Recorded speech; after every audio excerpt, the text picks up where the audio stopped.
What's going on, everybody? GMD Geek here with a little bit of a different type of video. This is more in line with one of my technical videos, so in full disclosure and all honesty, it is going to be a little bit longer of a video, so be prepared. We will talk about a few things. If you want to get a pen and paper out or open up a notepad, Notepad++ in your PC, feel free to do so. The topic of today is actually going to broach on audio quality of your voice and your recording into OBS for YouTube. There are other ways to do this. I'm not going to talk about those just because this is the setup I'm using. I've been asked about it and I've helped a few friends. And if you're curious, I'll post a little write-up on this one with a link and everything else to the GMD Geek Gamer Discord, where we talk about game hubs, the new coming games, current trending games, but we'll have a section dedicated to streaming and trying to improve the quality of our streams, whether it be video, audio in this case, or all the above. So I'll post that down below, but there'll be a reference to it in the description below with all the notes. First thing we need to talk about is the quality. Why I'm making this. There's definitely lots of different types of microphones out there. You have your headset mics, you have your cheap Bluetooth mics, you have the little ones that come on the stand, you have the ones built into a Logitech webcam. When I first started doing all this and was going to school, I didn't care about the audio quality. I just needed that my teacher could hear me, or if I was gaming on the Xbox or gaming on the PC, I needed my buddies to be able to hear me, and that's all I needed it for. Or if I did a Skype call to some friends overseas, could they hear me? I didn't care about the quality. Didn't even think about it. Fast forward a little bit to now me tinkering around with and getting into podcasts, streaming, and YouTube content. Needed a much better microphone. This was very apparent to me. Now, what did I do versus what should I have done? Two different things. I went to Google, I typed in what are the best microphones for streaming, and I didn't get more specific than that, and then I come across Blue Yeti microphones. Okay, perfect. I'm going to get a Blue Yeti microphone. This is a Blue Yeti microphone. Is it a good mic? For me, yeah, I think it is. Does it give me decent quality out of the box? Yes. Does it pick up every single sound inside my house, including the 5-year-old and the 7-year-old screaming and the wife doing the dishes? Sorry, hon, I love you. I also know you yell at me when I game too much. Sorry. Yes, it does. Even with the door closed, sometimes it can pick that up if I don't have the proper tuning done. Out of the box, the microphone picks up just about everything, even stuff on the other side of the house. That is because it is a condenser mic. Condenser mics typically pick up everything. Ambient sounds, they pick up the more higher frequency sounds. So they hear everything, and they're omnidirectional. So it can be bouncing off the walls, coming back to it. It can be coming down the hallway. And because of how like my office is, my microphone, where I have it set for my voice, actually points towards the door. And if the door is open, it picks up a lot more stuff. However, since I've tuned and done with and implemented Reaper plugins inside of OBS for my recordings such as this one, it has had a dramatic impact to the quality of my audio. And let's make a little quick note about audio quality. If you're making a podcast and people are going to listen to it, or if you're watching the stream on YouTube and the audio is horrible, chances are people are going to go find somebody else to watch, because let's face it, this day and age, everything is saturated. Everyone has their own take on what you can do, what you shouldn't do, or any of that other stuff.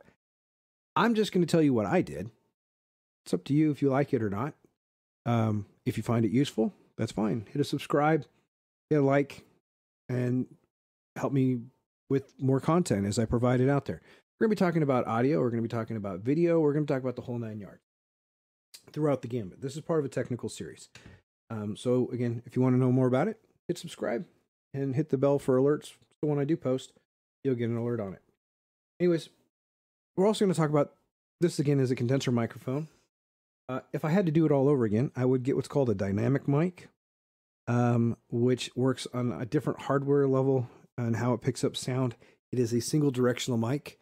It is really made for picking up, like if you can aim it like at a drum set, you can aim it at a guitar, you can aim it at a singer or somebody with a high quality voice where you just want that dynamic of them, aka a podcaster or a streamer, which is what I'm doing now.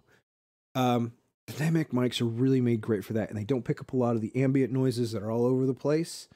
But since I already invested in this microphone,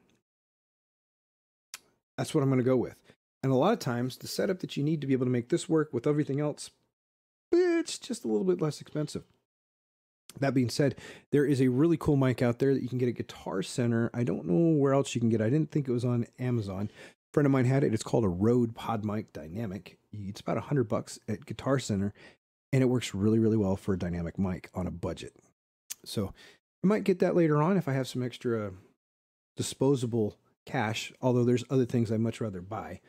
But that's hindsight 2020. I'm going to make this work. All right.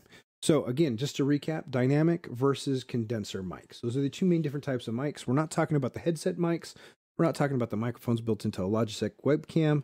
This camera here is a Sony a6000 camera, DLSR, not using my webcam from Logitech. Both of them have microphones built in, but I don't care about either one of those mics because I don't think they're worth that much effort. So I mute them.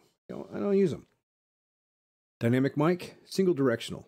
Condenser mic picks up everything across the house, including screaming kids, barking dogs, and wives, and all that other stuff.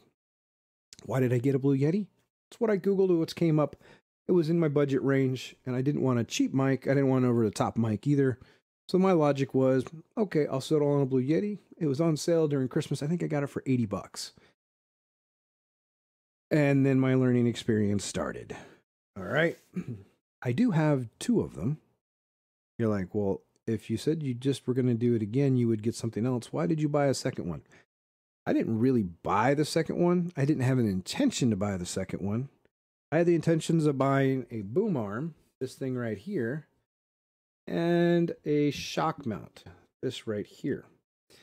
Well, after having had a shock mount and boom arm on back order, thanks for the holidays, I called Amazon and I said, hey guys, look, this is on back order. When am I going to get my money back, or can I cancel it? Or for some reason it wasn't letting me cancel it. So the individual that helped me was fantastic. Pointed out that there was a new bundle on Amazon for $10 more. They would offset that one. So I got a gift card for $10, offset the cost. What I didn't know is that box set, the reason it was $10 more, there was a discount on the boom arm and a discount on the shock mount, which you couldn't get separate at the time because they were sold out, came with the microphone. So now I have two of them. So I have a spare, or so if I have someone come over, or if we're in the living room or in a different room or something like that, I have another microphone. Now, the really cool things about the Blue Yetis is if you're doing like a multi-person podcast and you only have the one mic, this is an omnidirectional. It picks up everything, whole room. You can sit around the mic. You can set it in the mode here on the back. There's 4 modes, and it'll pick everybody up. Great. That's not how I use it, though, but I do have the option to do so now. It's a little heavy, a little bulky, so I don't travel with it. I might find a travel mic. I don't know. But real quick on this one, for those that are going to use a Blue Yeti, and you have a couple cool questions. On the front of it, there is a front and a back. The front has the Blue Yeti symbol on it, okay? Emblazoned right there. This little button right here, if it's lit up red, and it's a solid red, that means you're live. Everybody can hear you.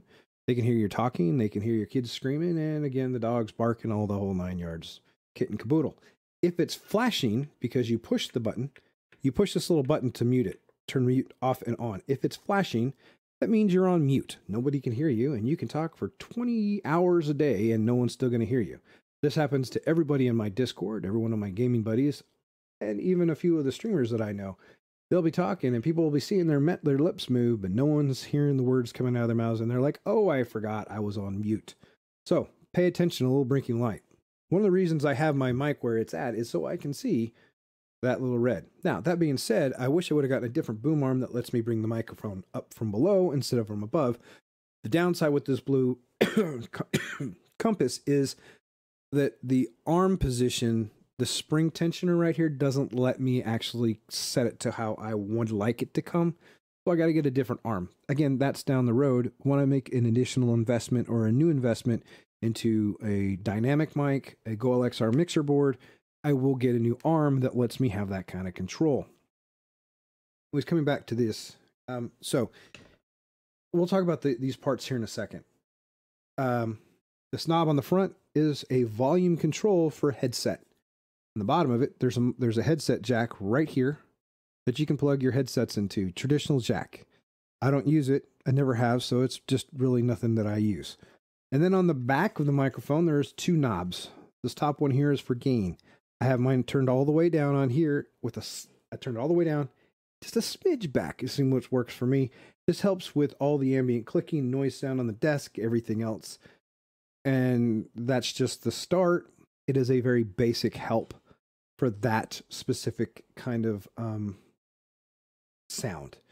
It doesn't drown out the kids, doesn't drown out the mechanical keyboard or anything, but it is a start. The other one here, this button right here, is to select one of your 4 modes. The mode that I'm using right now, and I don't remember the name of the other ones, I'd have to go look it up. I'll post a link in the description below to the Blue Yeti microphone and their technical documentation, and I believe there's a video or two that they have on that site that walks you through the whole process. So if you're curious about learning more about it, you can. But specific to this conversation, the mode that I'm using is a Cordial Mode. And if you're looking at the symbol in the back, right here, it looks like an upside down pumpkin, or for the more romantic people, it's a heart. If you turn the microphone upside down, it's a heart. That's what White says. I'm going to go with it's a heart, so I make her happy. This is the mode that essentially takes the microphone, and instead of it being all-encompassing for all the sound all the way around it, it makes the microphone focus primarily on the audio coming from in front of it. My voice right here. Less over here, more right here. So you can hear a difference as I move around. That's the Cordial doing its job, letting the audio come right here. Now, this is a good start. The gain settings on the back, which you don't have with the Blue Snowball, and you don't have with several other microphones out there, the lower end microphones, or your headsets, does provide some level of quality control. Let's talk real quick about, we're going to do a quick conversation about that.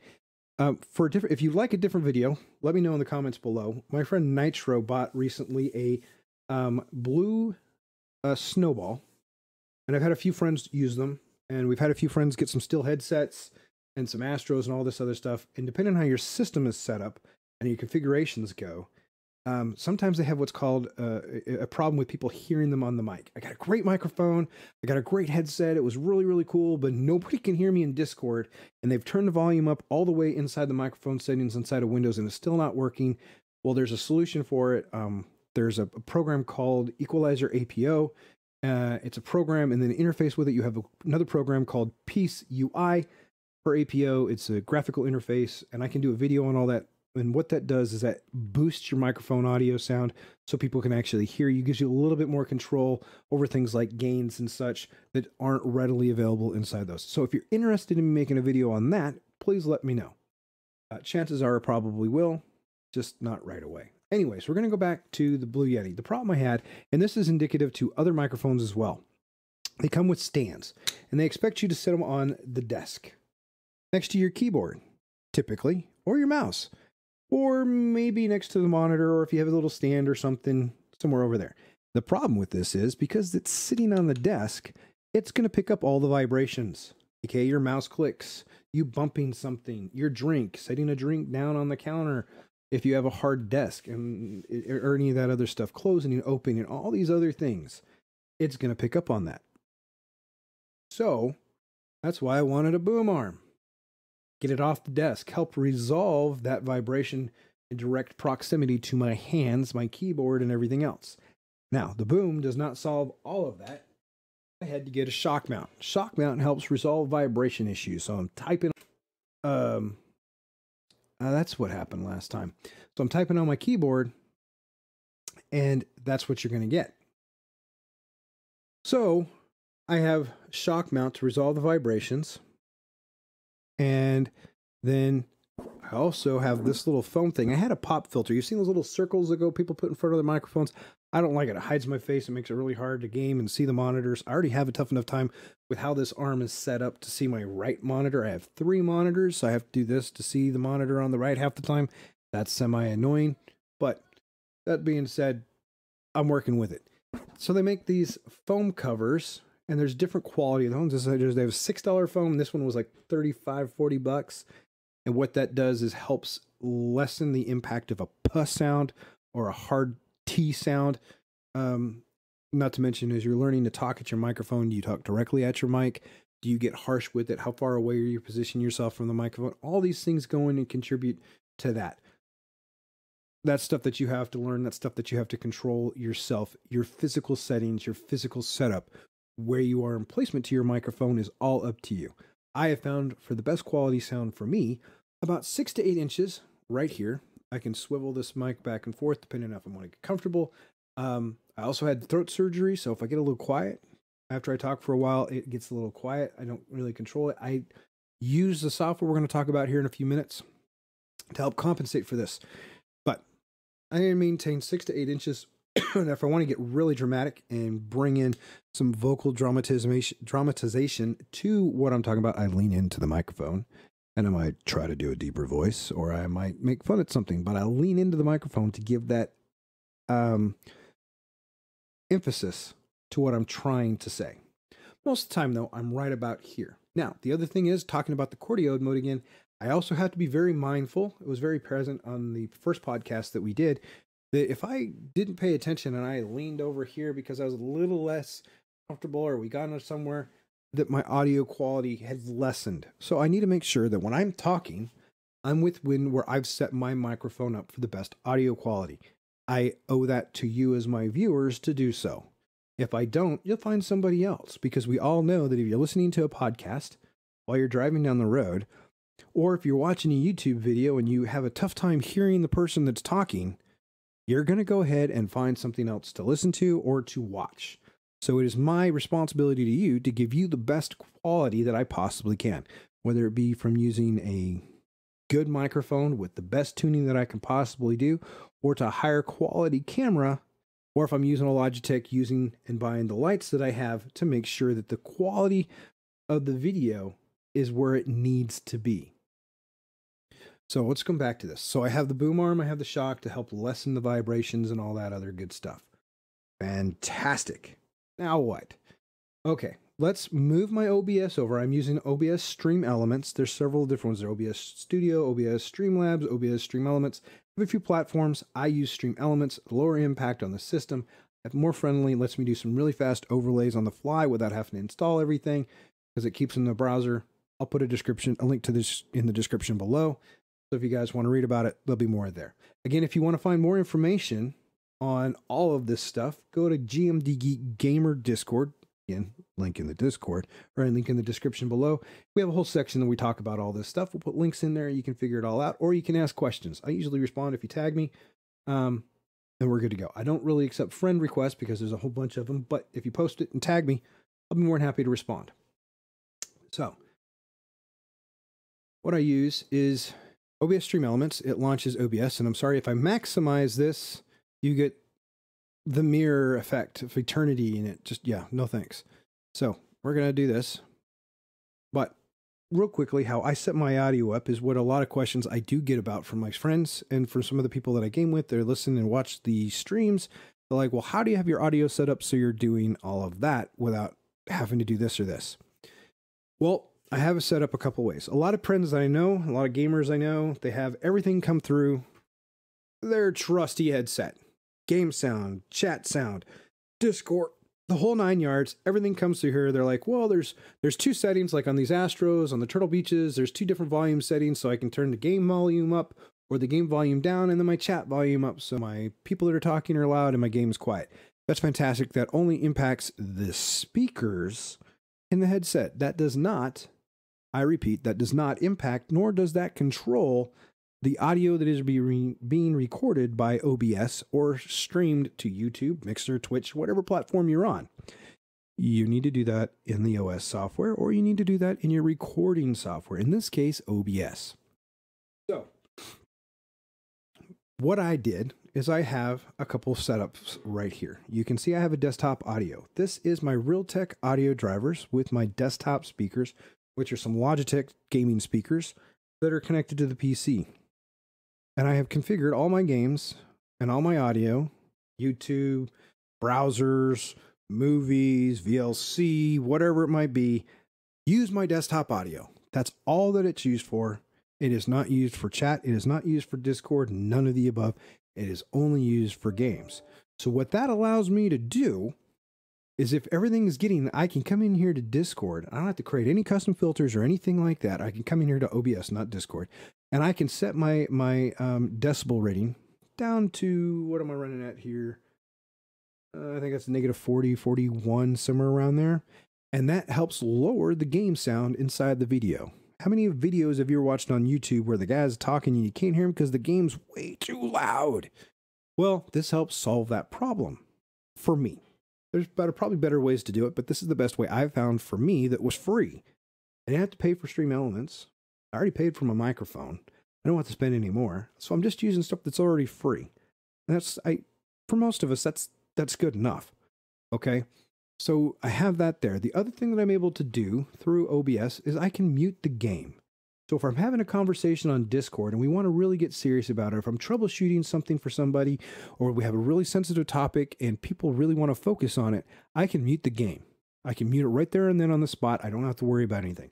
There's also an app in the phone for stream that you can control a lot of this stuff from right there. So you don't even have to go to that if you just want to do it. It depends on what you're doing. So for those that don't have multiple monitors, just have the one monitor, you can do the muting from your phone, from the application, and do a different video on that one. And it's just, all you have to do is click on click. And that's all it is. If you want to turn the game volume up, instead of having to mess with it inside the game, you just come here and you just turn this, drag this little white button all the way over here, and the volume's going to get louder. It's going to pick up more. And hopefully by the time we're done with this video, you're going to understand how this works. This is like a gate, like a noise gate to an extent. Okay. Then I have what I have labeled Discord. Should label it headset or my Astro A50s, which I've used generic headsets. I've used Turtle Beach headsets, and I'm using these Astro A50s that Mesa Sean recommended, and I'm loving them. They're very good. They're high quality, well worth the investment across the board. I tend to get a 5 o'clock shadow real quickly. These have a cloth. They have a cloth cover on them, so I'm not tearing them up. That synthetic PVC leather crap. And they swap out the ear set pieces. Swap out for like $40 if you want to get a second set. Well worth it. Anyways, I digress. I have this set up. I call it Discord because 90% of my game chat with my fire team, my raid teams, with my raiding buddies, comes through Discord. Most of it. I do have a few games that we play where the chat does come through to the Astros, and I'm able to set the rest of the game. That's a little more complicated. I'm not going to go into that one, but 90% of my stuff comes through Discord. So I called it Discord. Same premise as the audio desktop. If it gets too loud, I can mute it, or I can turn this down in essentially noise gate or close that gate down so they can't be overwhelming to the conversation. So if we're in a game and there's dialogue going on and people are watching the video really want to know the cutscene and they want to be able to hear the cutscene, I can turn the Discord down. I can lower the gate, and they're not going to be able to hear everyone in the Discord. And you still hear them, but they're not going to be overpowered by it. Or I can come over here and just like on the game one, I can mute them. This is beneficial again for cutscenes as well as if I'm recording and streaming for teen audience and up, meaning I can't get too potty-mouthed or vulgar with my vocabulary. And if we're in a raid and we kick down a boss for the first time, there are a few of my friends that get a little bit rowdy. So being able to mute them real quick and then say, hey guys, okay, calm down, we're good. Or just letting them pass and then resume that gives me the ability to go in so I don't have to worry about going try to edit out. I don't have to worry about getting flagged for it. I've got it right there. Life is good. I just turn them back on and we're solid. Okay. Then you see this mic, Augs, and Sony. This one here is from my Logitech. This one here again is my Sony A6000. Both have microphones built into them. I don't care. I've disabled them in the Windows side software, and I've disabled them here just for safety measures. Now we come to the Yeti microphone, which is this big boy right here. Again, what have I done physically to limit the impact of negative performance to my microphone? I've put it up on a boom arm. I've put it on a shock mount. I've gone to taking the time to put a filter on it to help relieve the direct sounds. I don't speak 100% directly into it. I speak in front of it. I let the volume, which comes out in a cone, go to the microphone to give me that quality. If I want a dramatic effect, I lean into the microphone.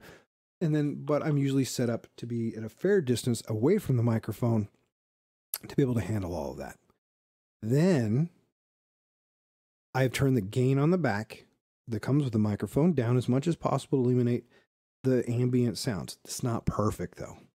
So now what I have to do is I have to install some plugins and configure them to allow me to have more control over what people hear and to improve the quality, audio quality of my streams and of my recordings. So what we do is go to a website. Let me pull it up. I'm using what's called Reaper audio plugins. And here you go. It's real simple. The description will be in the link, or the link will be in the description below. I'm always doing that. Strike that, reverse that kind of thing. And so what we'll do is you'll come here, and depending on the operating system you're using, if it's 32-bit or 64-bit, most everyone today is using a 64-bit operating system. You're going to click on this and you're going to download it. I've already downloaded it once and installed it. But all you're going to do is click on the plugin, download it. It's an executable file, run it, and it installs everything for you. You don't have to do anything else. And then you do everything from inside of OBS. Now, that said, what we have to do is you also need to, at the end of this video, we're going to talk about how to use their Reaper software, which has got a 60-day trial period on it.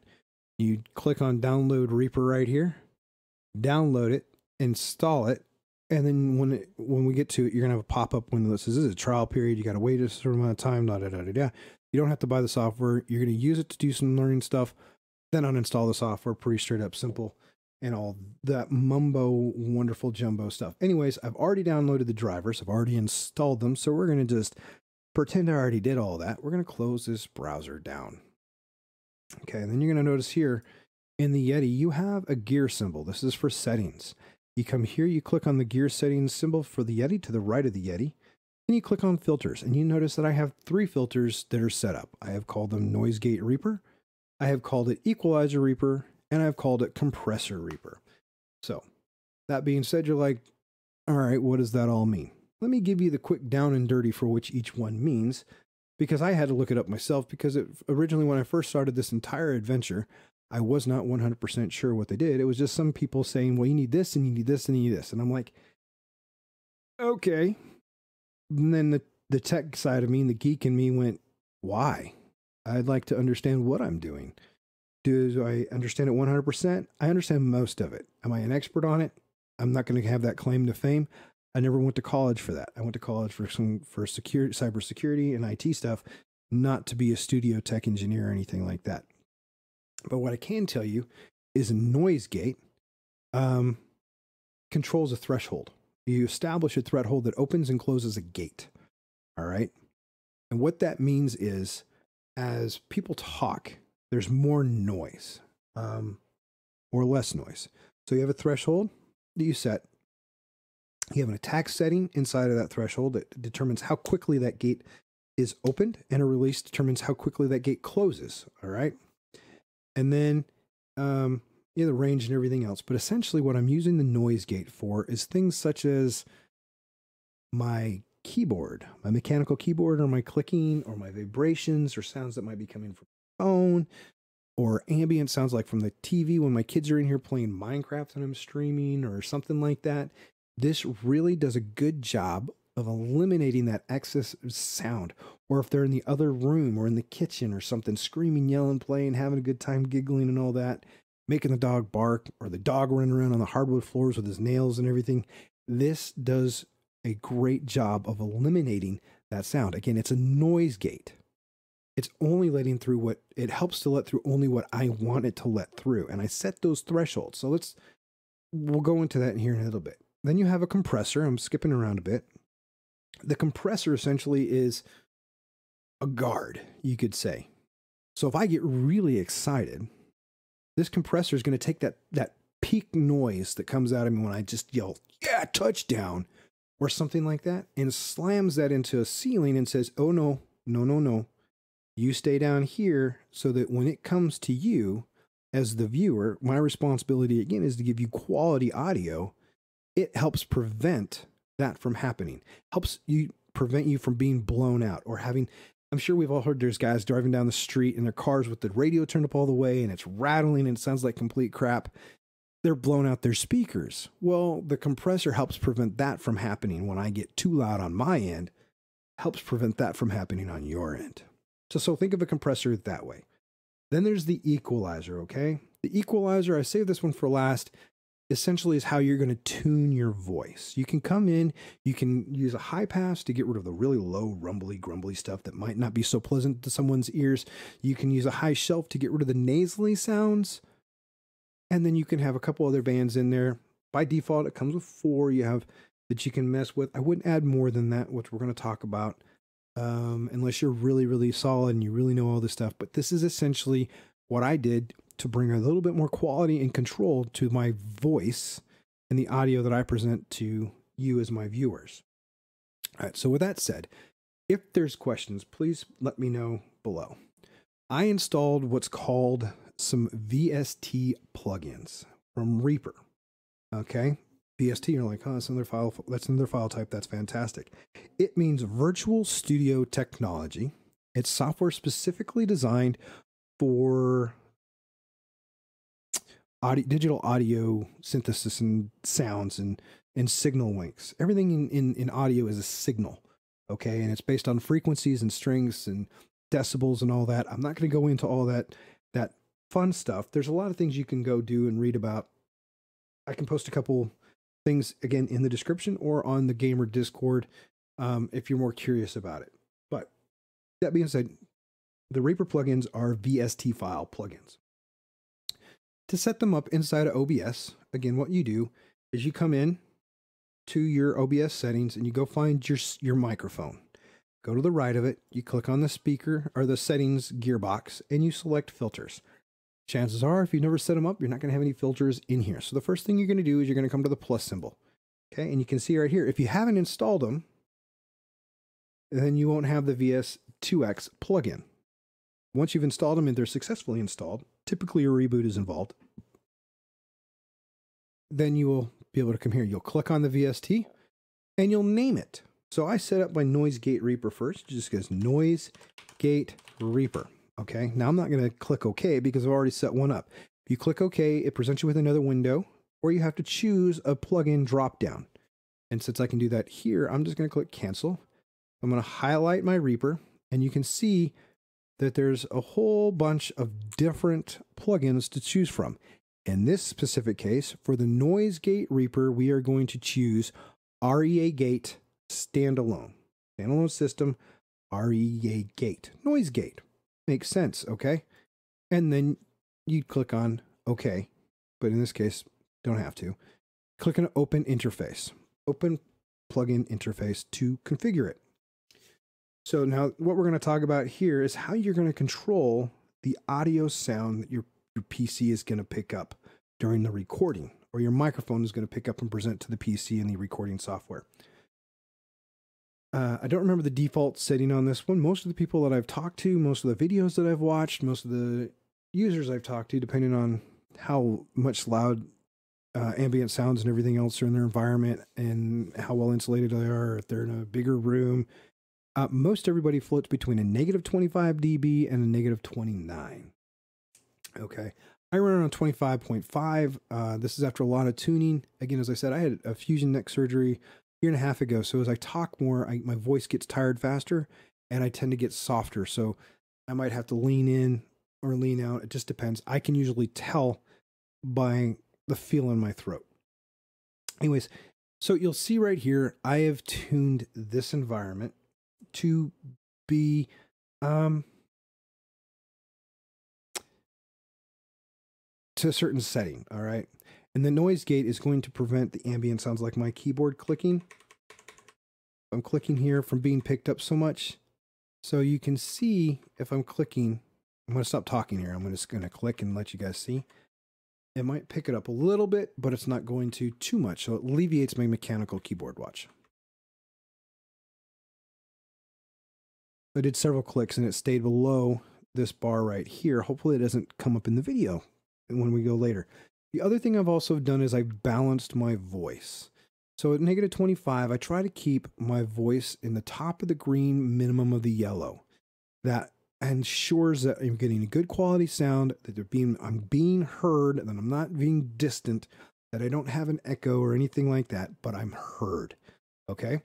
Then I've gone in, I've changed the attack from the default of 3 ms to 2 ms. Some people go with the 1. This again is how quickly the software is going to engage the sound gate. Okay, you can be dead silent and then start talking, and this is how fast this gate is going to be opened to interpret that sound and start working its magic. And then you have the release, which is how long it's going to wait to close the gate before it has to wait all over again. And now milliseconds are just blinks of an eye. So it's really, really fast stuff to you and I, but to computer, it's a long time. The rest of it, I left everything out of default. I don't have to worry about anything else. You can if you want to. You can go mess with it, but I didn't. The only thing I really cared about was making sure that I matched that my keys when I'm typing on the keyboard or I'm clicking on a mouse or my phone's making some weird noises or something, that the green stayed underneath this little slider bar right here where my mouse is at, and that when I'm talking that I never went red. I could get loud, but I wouldn't go into the red, okay? That helps me from blowing you guys out. So that said, now, to save your settings, there's no save button. You just click on the X. Problem solved. So, if you've got these configured, either make sure you've written them down somewhere, because if you change them and then close it out thinking that you're going to just cancel out of your saves and your changes, that's not going to happen. It's live. The second you make that change, it's there. Okay, so now we're going to skip Equalizer. We're going to go to the compressor. Again, same thing. You would click on this. You can do a VS2, name it Compressor, Compressor Reaper. Click OK. You're going to present it with a drop-down. And then you're going to come into the drop-down. You're going to select REA Compressor. Compressor standalone. Pretty straightforward. Click OK. And then you're going to click on Open Plugin Interface.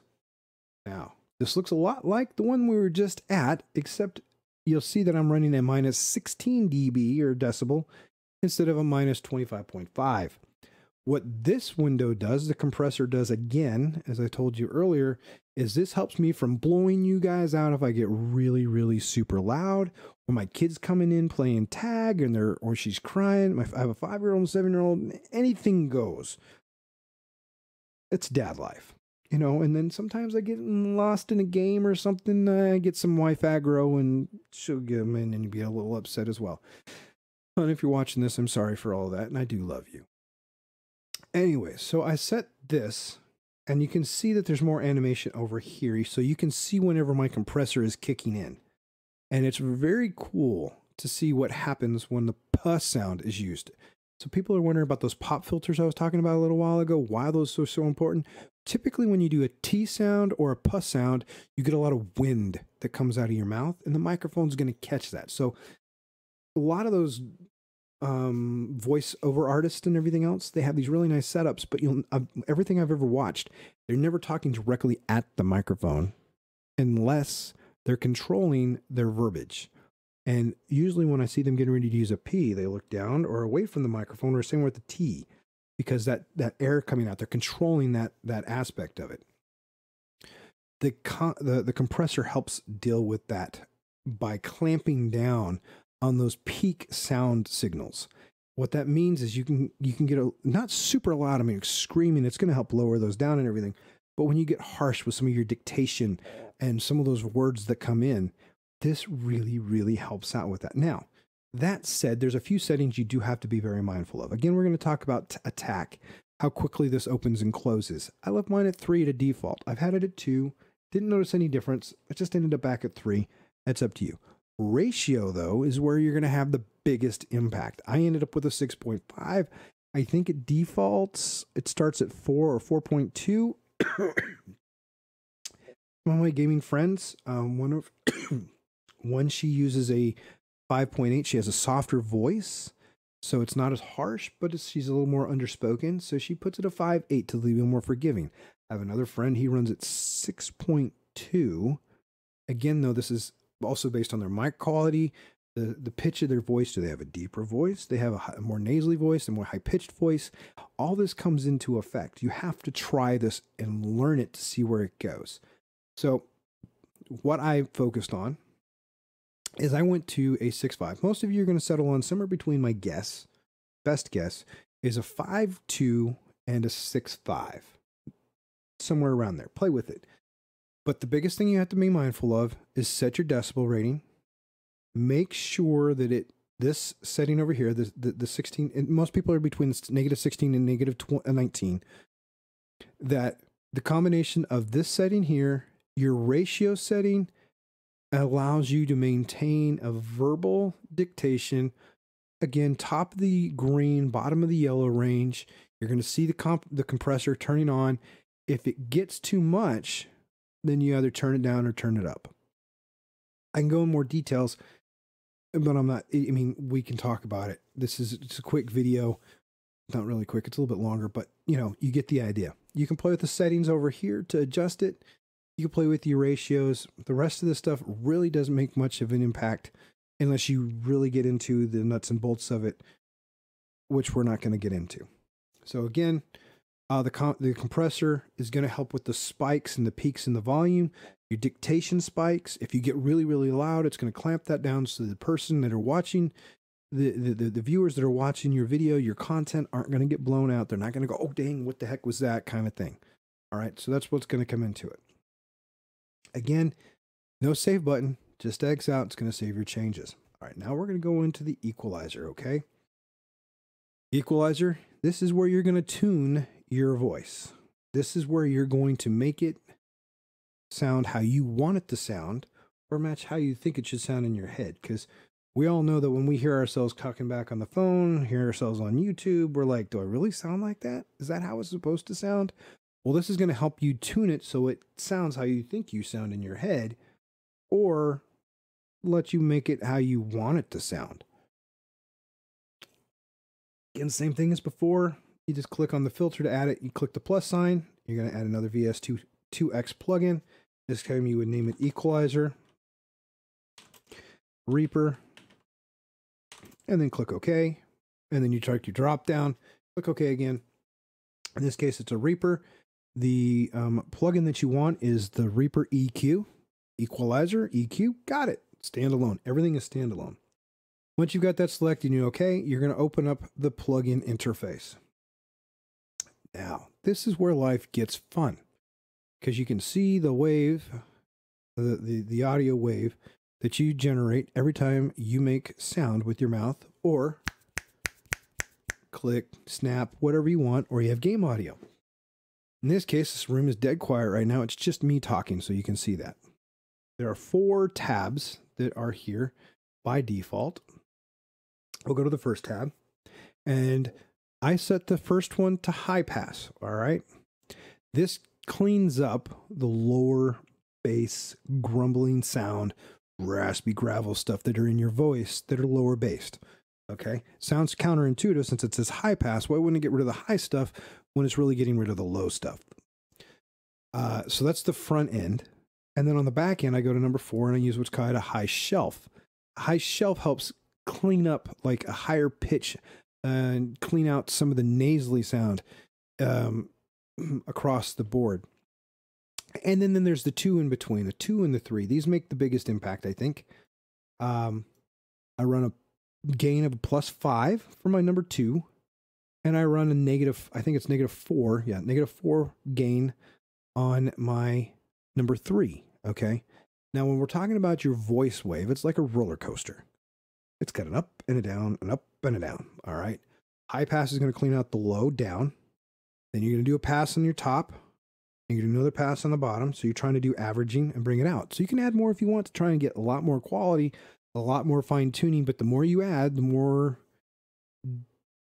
fun it is. Let's just say fun it is to try to tune your voice. Well, I recommend going with 4 unless you know exactly what you're wanting to do. So again, I played around with some settings. We're going to show the software install from Reaper where it lets you do all this fun stuff. But I know the video is getting a little bit long. So what I'm going to do is we're going to go over this a little bit more. I'll do a summary, and I'm going to go into the Reaper stuff so those that are tired of watching can go do their own thing, or they can stick around and watch the Reaper tutorial, where it shows how to tune all this and identify it yourself. Most people are going to they're going to turn on the high pass. The high pass is just going to default to 0, a bandwidth to 2, and most of the time, that's pretty solid. Same thing is true for a high shelf. The defaults and everything are pretty fine. The default on it is 0 gain. I have it at 0.5.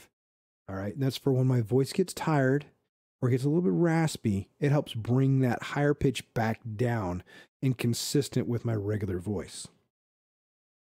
And then again, it's just a matter of you finding it. If you don't want to go and install the Reaper software, start messing with the number 2 at a 4 gain, and the 3 at a -4 gain, and then balance them out, and then you can record and watch and listen back. It takes a little bit longer, but you don't have to install software. But again, the end of the day is all about trying to tune your voice for your audience so they have a better experience. Then you get all in there, you save it, close it, and there you go. There's your 3 filters, and your audio should be set. Now, again, I'm going to stress a very important thing right here. This does not impact other platforms. So all this tuning that I've done here is only when I'm streaming. All my stuff comes through OBS, goes to Mixer, goes to Twitch, goes to YouTube, whatever. Anything that passes through here is going to get these quality control improvements, these quality of life improvements to the audio quality. However, if I go to Discord, okay, let me bring this over here.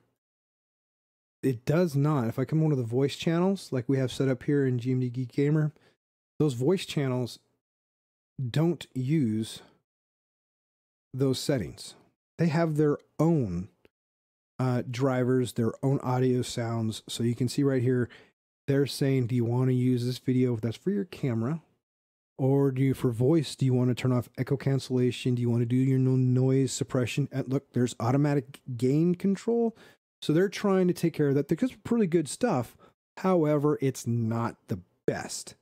So again, keep in mind the changes that you make here in OBS Studio and those improvements, again, quality of life and quality improvements are not going to be present if you're switching to Discord. So be very mindful of that. I believe I have to explore it. I really should do some more testing.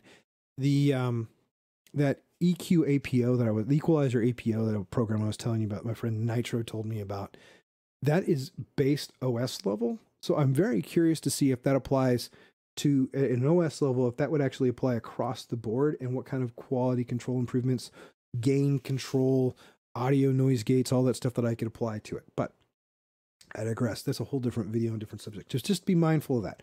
Also, again, be mindful of the fact, like I was telling you earlier, that just because you turn off the speakers to your desk doesn't mean that you turn off the audio output that is being recorded. Be very mindful of that. You turn off the speakers and you lose the game sound. You can't hear it. The system still hears it. You just turn off the speakers. That's all you did. But be very, very mindful of that. Again, I run desktop audio configuration. I run a Discord for my headset, and then I run my Yeti microphone. Outside of that, I don't get any more complicated. Then I run those 3 basic filters for my Yeti. I make sure that I'm aware of my physical setup, where my mouth is in proximity to my microphone. Am I in front of it? Am I talking away from it? Am I to the side of it so my audio gets a little bit lost? I have a boom arm. I have a shock mount. I have it's like a pop filter kind of thing. I can't remember what the term for the one was. There's one everyone uses, but I'm not using it in the video. It's a little more adult in title. So be mindful of that.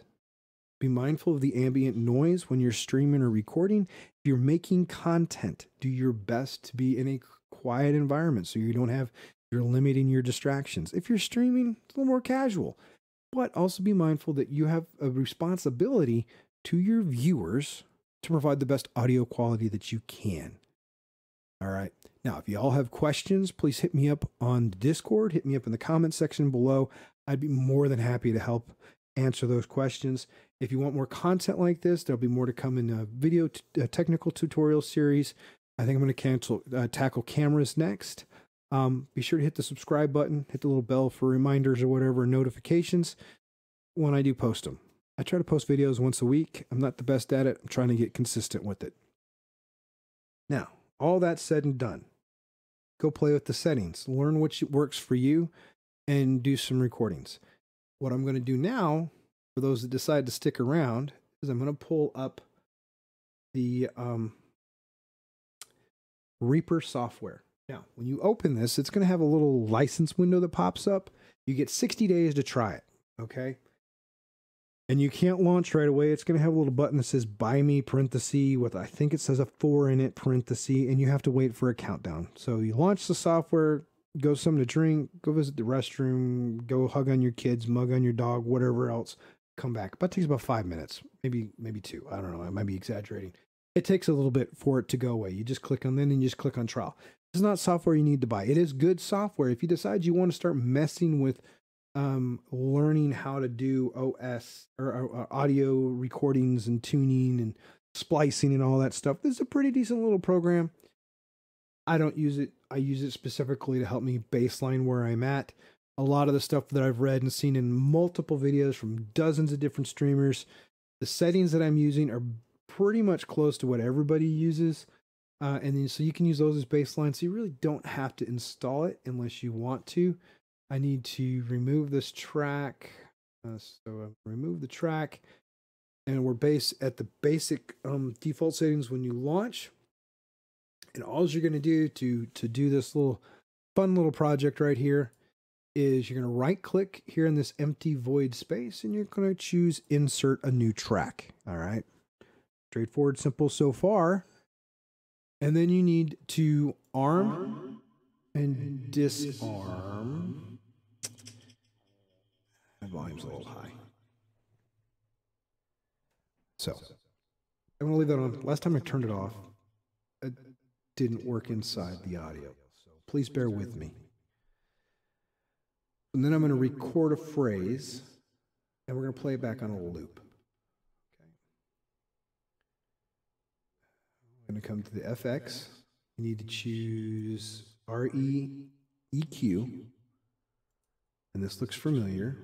Okay, we were playing with all that other stuff. We'll mess with that in a second. Now, I'm going to hit record and I'm going to talk for a few seconds. Go from there. All right, everybody, I'm recording an audio sample of my voice to try and tune and decide how to best improve the quality of my audio vocals to present to my viewers. I'm going to press stop. Cancel. Nope. And we're going to play it.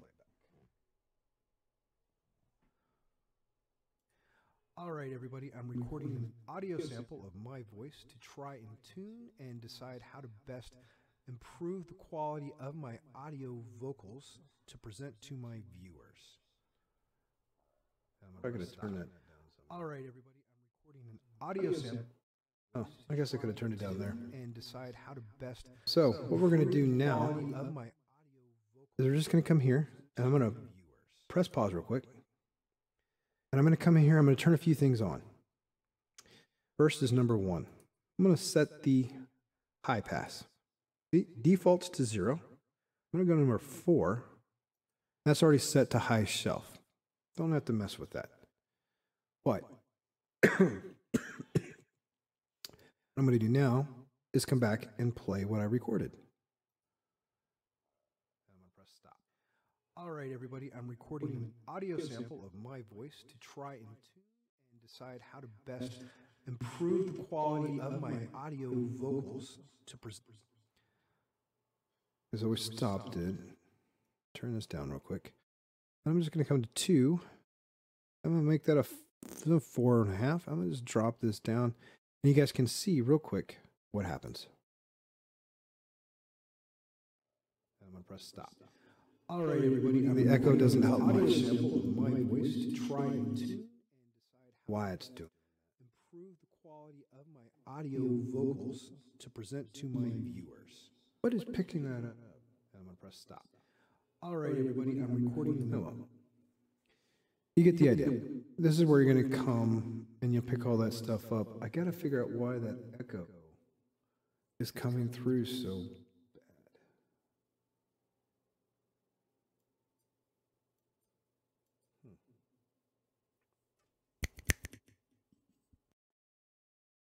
It's got to be my microphone.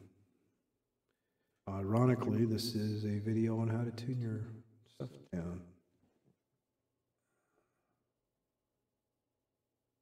So I wonder if I have to play it back. Let me try this. An audio sample of my voice to try and tune and decide how to best improve the quality of my audio vocals to present to my viewers. And I'm going to press stop. All right, everybody, I'm recording. Well, apparently my microphone's very sensitive for this.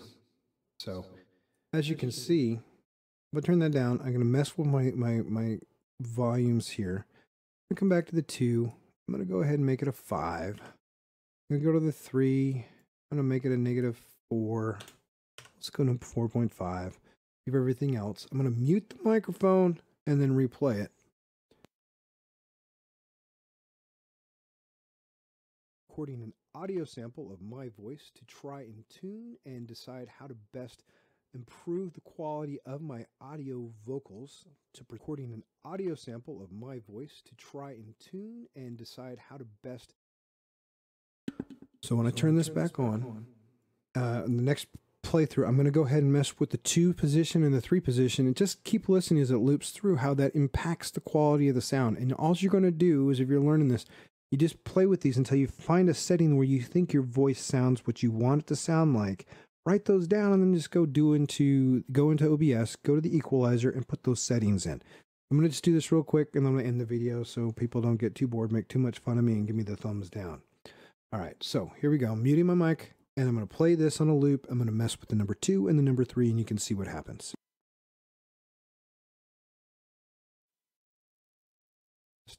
Improve the quality of my audio vocals to present to my viewers.